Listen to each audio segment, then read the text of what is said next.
Au fait, Fanny, j'ai un établissement qui m'a parlé de SMS numérique. Tu sais ce que c'est, toi? Ah oui, le programme ESMS numérique, ça concerne les établissements médico-sociaux. Attends, on va aller voir Aude et Marion, c'est nos expertes chez Ocantis. Alors moi je suis Aude Lambert, je suis chargée de projet AMOA SI au sein du pôle conseil à Ocantis. Et je suis Marion Mounier et je suis également chargée AMOA SI dans le pôle conseil d'Ocantis.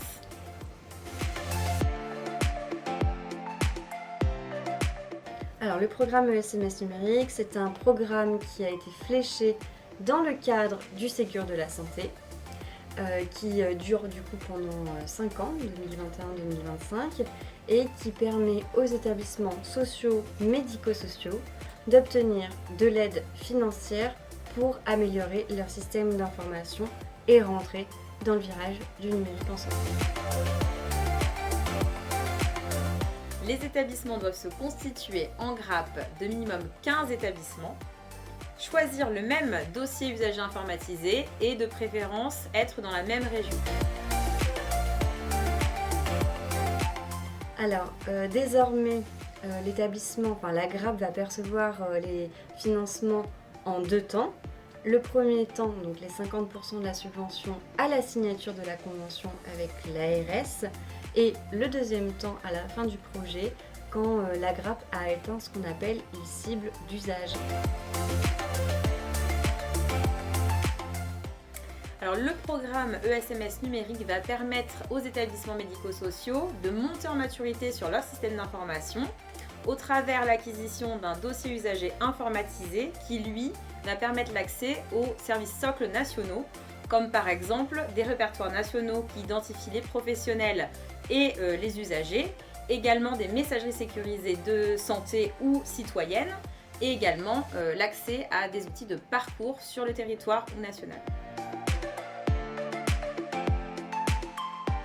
Alors désormais, avec notre expérience sur la gestion de projet de grappe à Ocantis, on repère 3 grands freins qui sont assez récurrents. Déjà, la première étape, la constitution d'une grappe de 15 structures, c'est quelque chose qui peut être assez bloquant. Et forcément, si on n'a pas 15 établissements dans la grappe, on ne peut pas accéder aux projets régionaux, donc ça s'arrête là. Le deuxième frein, c'est la connaissance de son système d'information.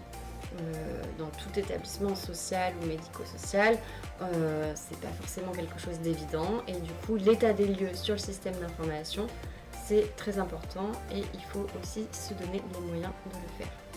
Et le troisième, c'est d'aller au bout du projet, de garder le rythme sur le projet comme dans beaucoup de choses dans la gestion de projet.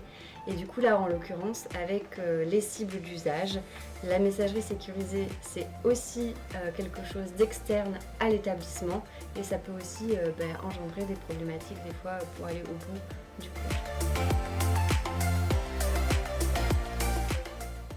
Alors, on va accompagner les établissements dans tout le processus de contractualisation avec l'Agence régionale de santé. On va également appuyer les établissements dans le choix du dossier usager informatisé ainsi que l'accompagnement sur le déploiement de celui-ci. Et enfin, on va pouvoir aider les établissements à atteindre les cibles d'usage demandées dans le programme afin de débloquer les financements. Oui, donc ce qu'on conseille aux établissements médico-sociaux, c'est de se rassembler en grappe afin de pouvoir bénéficier des programmes de financement qui sont aujourd'hui aux prémices sur ce secteur. Et si vous avez besoin d'accompagnement ou de conseils, n'hésitez pas à revenir vers nous.